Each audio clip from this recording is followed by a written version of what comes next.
আজকের ভূতফুতুম সিরিজের গল্প শীর্ষেন্দু মুখোপাধ্যায়ের লেখা গন্ধটা খুব সন্দেহজনক।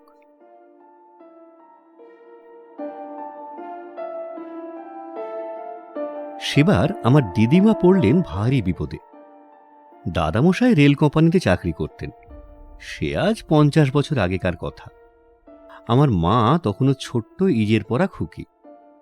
তখন এত সব শহর নগর ছিল না, লোকজনও এত দেখা যেত না। চারধারে কিছু গাছগাছালি জঙ্গল টঙ্গল ছিল। সেই রকমই এক নির্জন জঙ্গলে জায়গায় দাদামশাই বদলি হলেন, উত্তর বাংলার দোমোহানিতে। মালগাড়ির গার্ড ছিলেন, তাই প্রায় সময়ই তাকে বাড়ির বাইরে থাকতে হতো। কখনো এক নাগাড়ে 3-4 কিংবা 7 দিন। তারপর ফিরে এসে হয়তো একদিন মাত্র বাসায় থাকতেন, ফের মালগাড়ি করে চলে যেতেন। আমার মায়েরা 5 বোন আর 4 ভাই। দিদিমা এই মোট 9 জন ছেলে মেয়ে নিয়ে বাসায় থাকতেন। ছেলেমেয়েরা সবাই তখন ছোট ছোট, কাজেই দিদিমার ঝামেলার অন্ত নেই। এমনিতে দোমোহানি জায়গাটা ভারী সুন্দর আর নির্জন স্থান।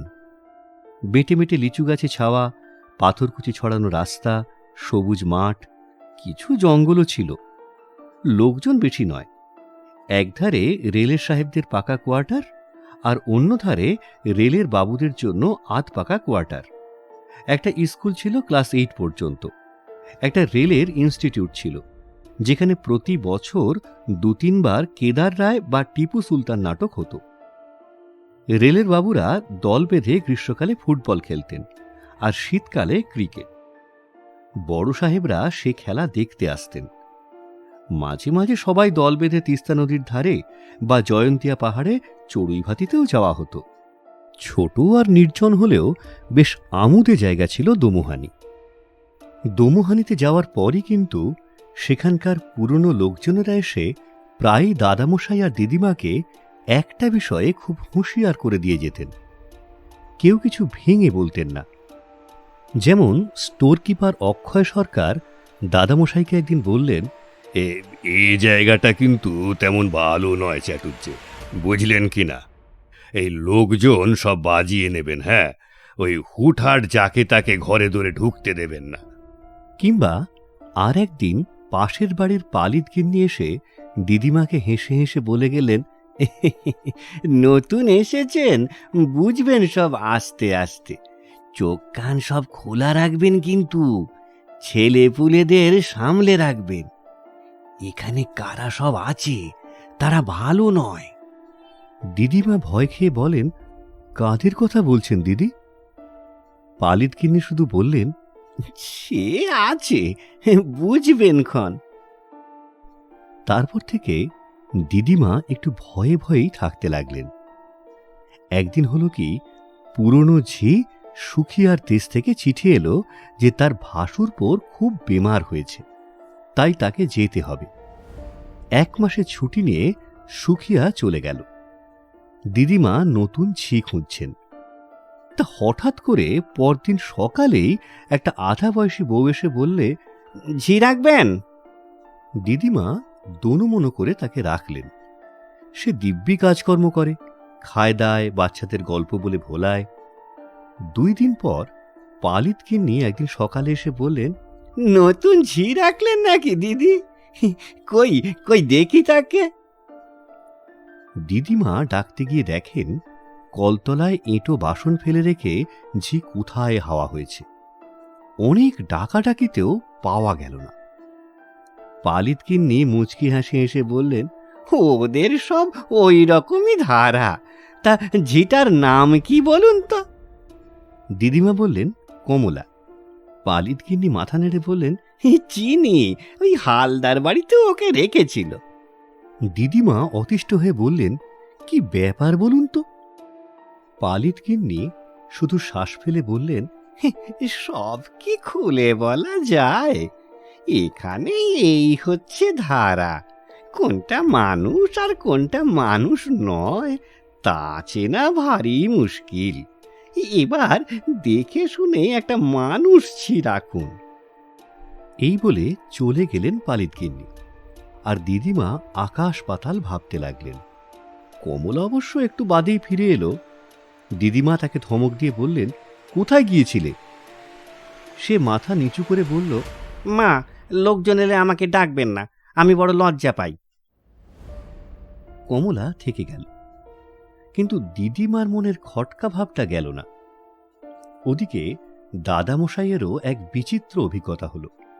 একদিন লাইনে গেছেন, নিশুতি রাতে মালগাড়ি যাচ্ছে ডুয়ার্সের গভীর জঙ্গলের ভিতর দিয়ে।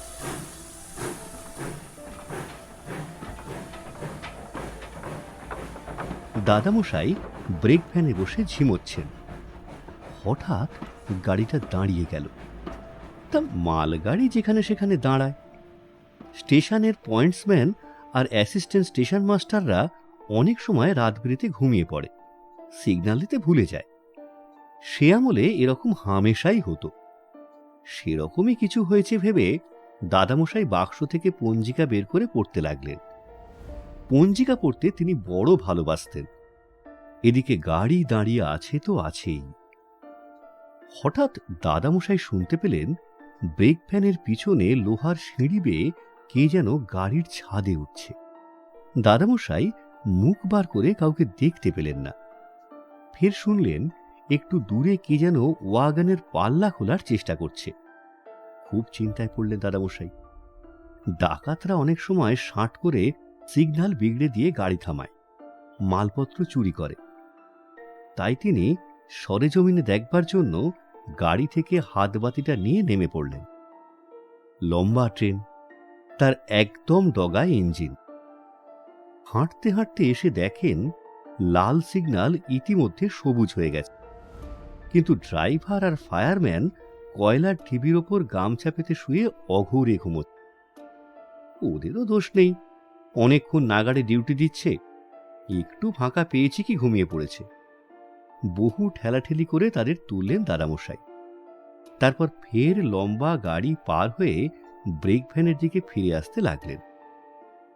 মাঝামাঝি এসেছেন, হঠাৎ শোনেন ইঞ্জিন হুইসেল দিল। গাড়িও ক্যাঁচ কোঁচ করে চলতে শুরু করল।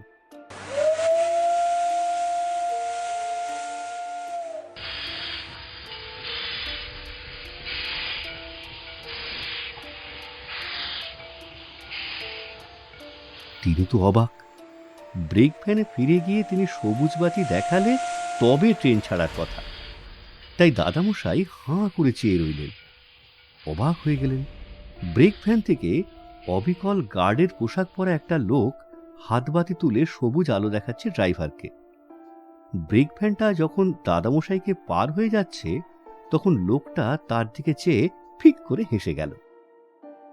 বহু কষ্টে দাদামশাই সেবার ফিরে এসেছিলেন। সেবার ম্যাজিশিয়ান প্রফেসর ভট্টাচার্য চা বাগানগুলোতে ঘুরে ঘুরে ম্যাজিক দেখিয়ে দোমোহানিতে এসে পৌঁছলেন। তিনি এলেবেলে খেলা দেখাতেন, এই দড়ি কাটার খেলা, তাসের খেলা, আগুন খাওয়ার খেলা। তা দোমোহানির মতন গঞ্জ জায়গায় সেই খেলা দেখতেই লোক ভেঙে পড়ল। ভট্টাচার্য স্টেজের ওপর দাঁড়িয়ে প্রথম দৃশ্যে একটু বক্তৃতা করছিলেন, হাতে ম্যাজিকের ছোট্ট কালো একটা লাঠি। বলছিলেন, ম্যাজিক মানেই হচ্ছে হাতের কৌশল, মন্ত্রতন্ত্র নয়। আপনারা যদি কৌশল ধরে ফেলেন তাহলে দয়া করে চুপ করে থাকবেন, কেউ যেন স্টেজে টর্চের আলো ফেলবেন না, ইত্যাদি ইত্যাদি। এই সব বলছেন, ম্যাজিক তখনও শুরু হয়নি। হঠাৎ দেখা গেল তার হাতের লাঠিটা হঠাৎ হাত থেকে শূন্যে উঠে ডিগবাজি খেল। তারপর আবার আস্তে আস্তে ফিরে গেল ম্যাজিশিয়ানের হাতে।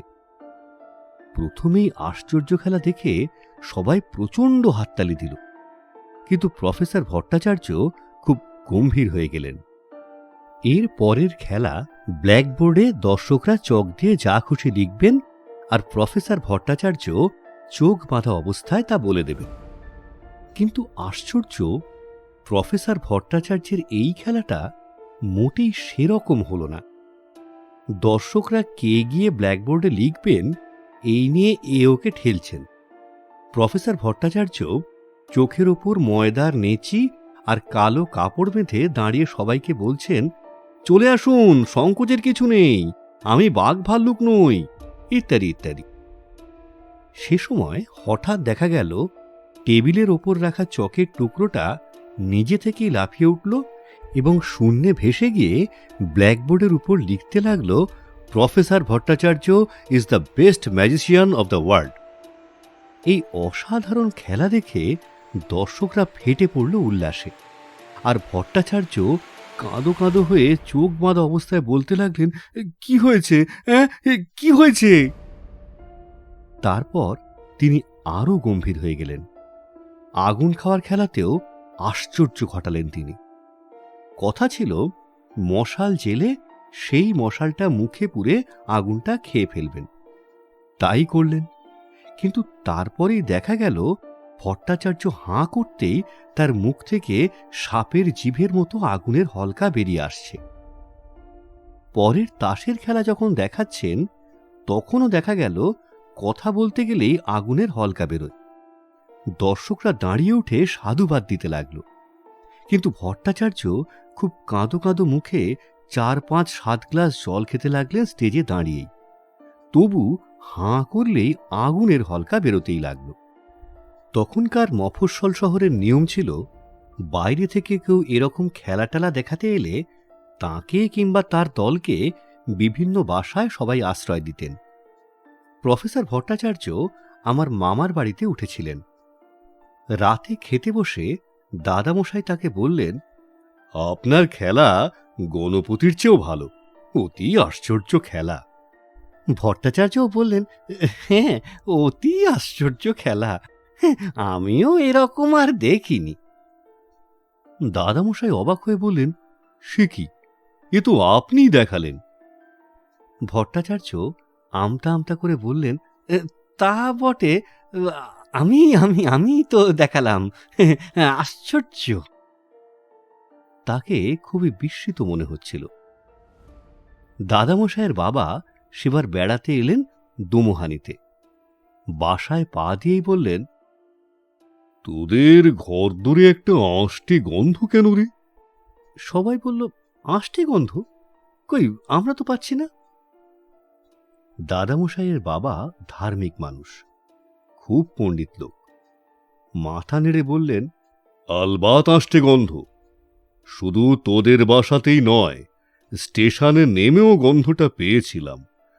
পুরো এলাকাটাতেই যেন আঁশটে আঁশটে গন্ধ একটা। কমলা দাদামশাইয়ের বাবাকে দেখেই গা ঢাকা দিয়েছিল। অনেক ডাকাডাকিতেও সামনে এলো না। দিদিমার তখন ভারী মুশকিল, একা হাতে সব করতে কমাতে হচ্ছে। দাদামশাইয়ের বাবা সব দেখে শুনে খুব গম্ভীর হয়ে বললেন, এসব ভালো কথা নয়, গন্ধটা খুব সন্দেহজনক। সেদিনই বিকেলে স্টেশন মাস্টার হরেন সমাদ্দারের মা এসে দিদিমাকে আড়ালে ডেকে বললেন, কমলা আমাদের বাড়িতে গিয়ে বসে আছে, তা বলি বাছা, তোমার শ্বশুর ধার্মিক লোক, সে ভালো, কিন্তু উনি জপ তপ বেশি করেন, ঠাকুর দেবতার নাম ধরে ডাকাডাকি করেন, তাহলে কমলা এ বাড়িতে থাকে কি করে বলতো? দিদিমা অবাক হয়ে বললেন, এসব কি কথা বলছেন মাসিমা?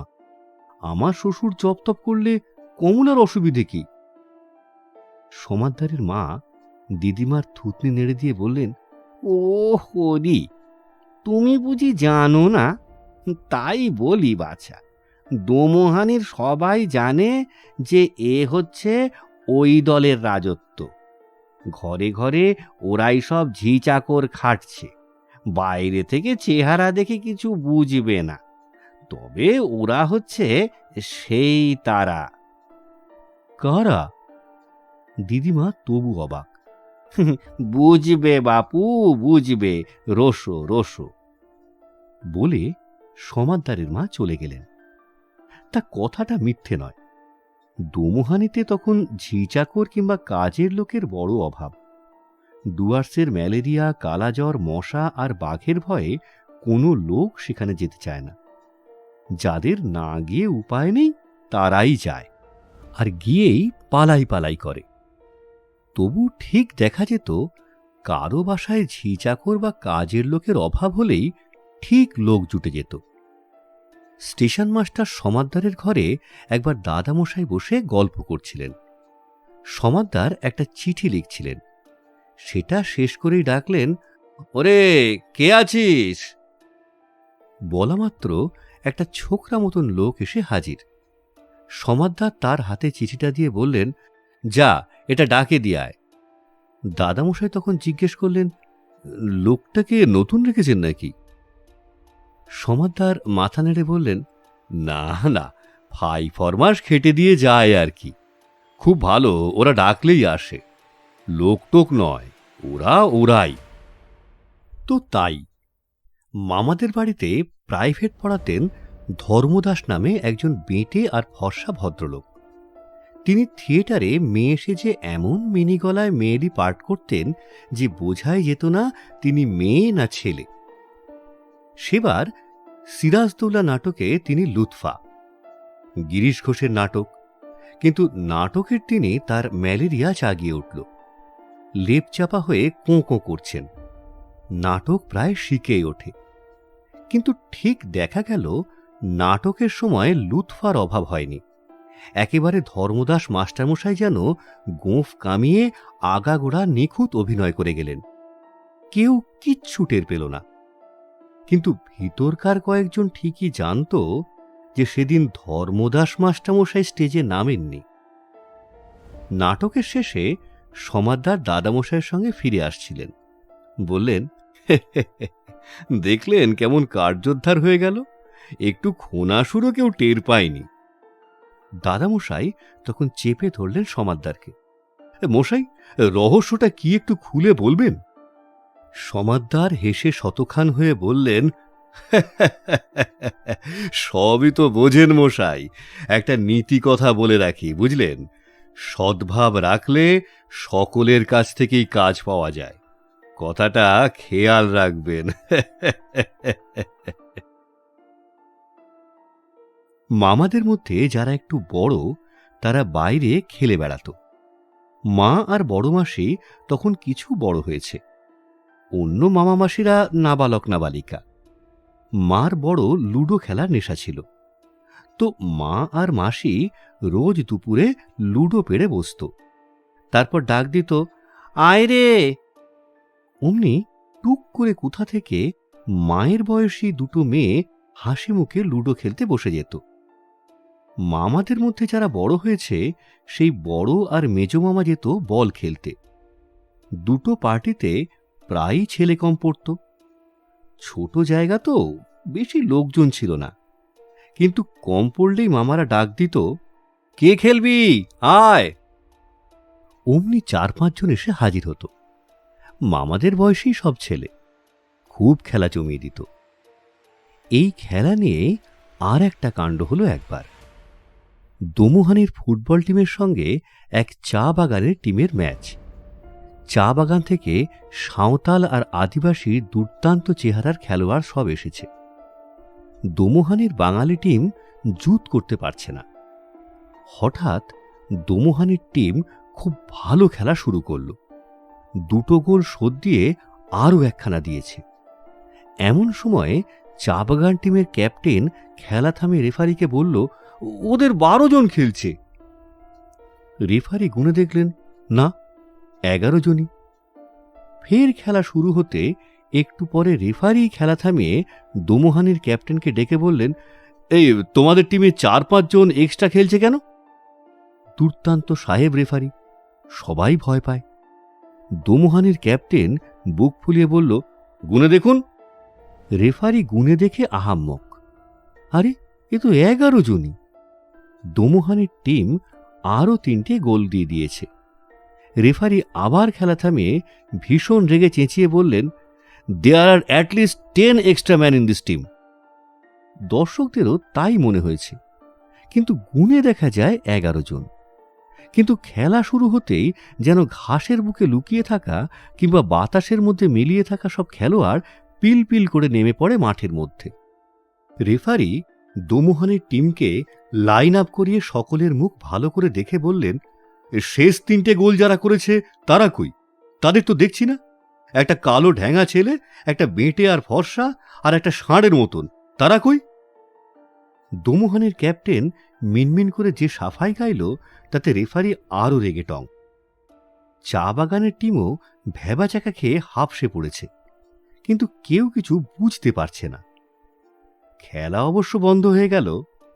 দাদামশাইয়ের বাবা লাইনের ধারে দাঁড়িয়ে খেলার হালচাল দেখে বললেন, আবার সেই গন্ধ।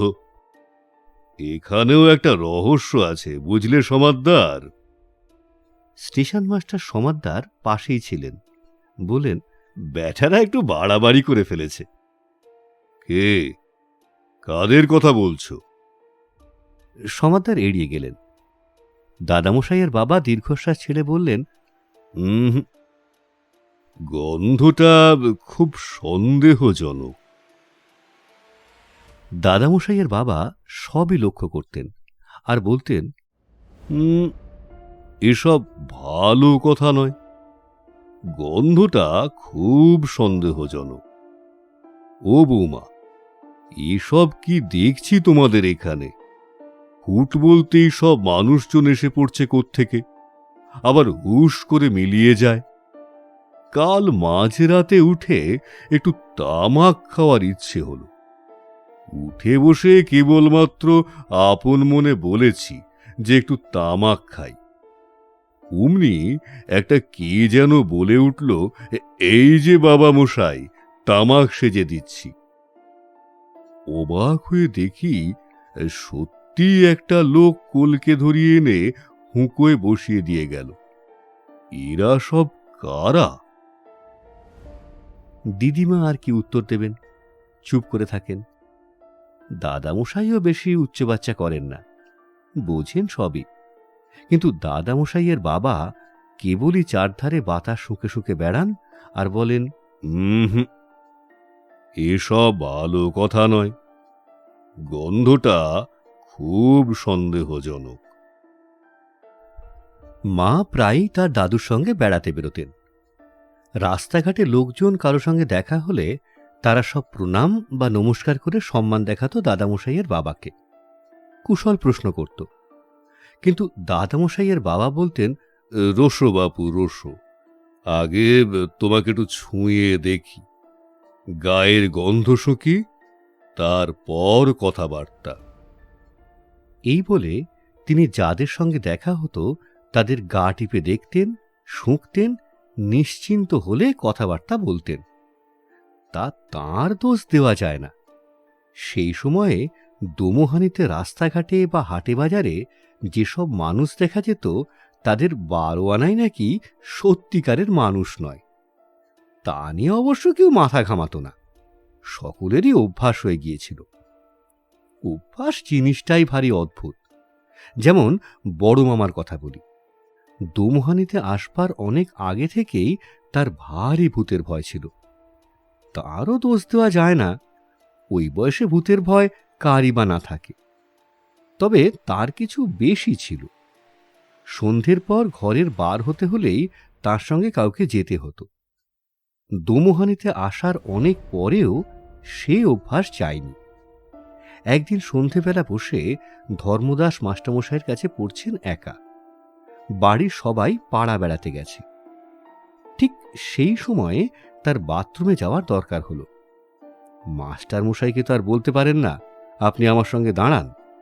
তাই বাধ্য হয়ে ভিতর বাড়িতে এসে অন্ধকারকে উদ্দেশ্য করে বললেন, এই শুনছিস? অমনি একটা সমবয়সী ছেলে এসে দাঁড়ালো। কি বলছো?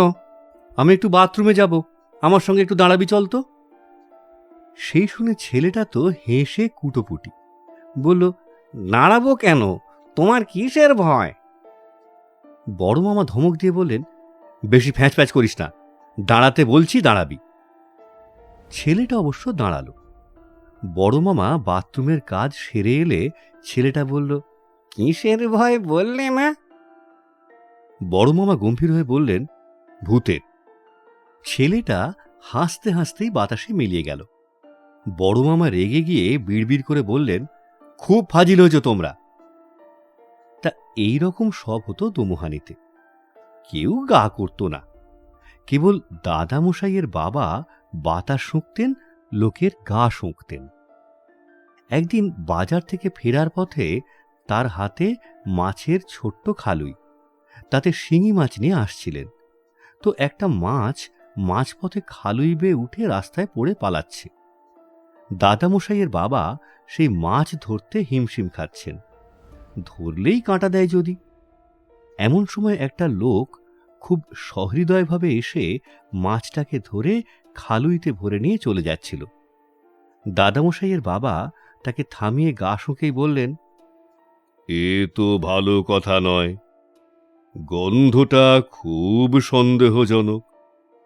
তুমি কে হে? হ্যাঁ, কারা তোমরা? এই বলে দাদামশাইয়ের বাবা তার পথ আটকে দাঁড়ালেন। লোকটা কিন্তু ঘাবড়াল না। হঠাৎ একটু ঝুঁকে দাদামশাইয়ের বাবার গা শুঁকে সেও বলল, এ তো ভালো কথা নয়, গন্ধটা বেশ সন্দেহজনক। আপনি কে বলুন তো? হ্যাঁ, কে?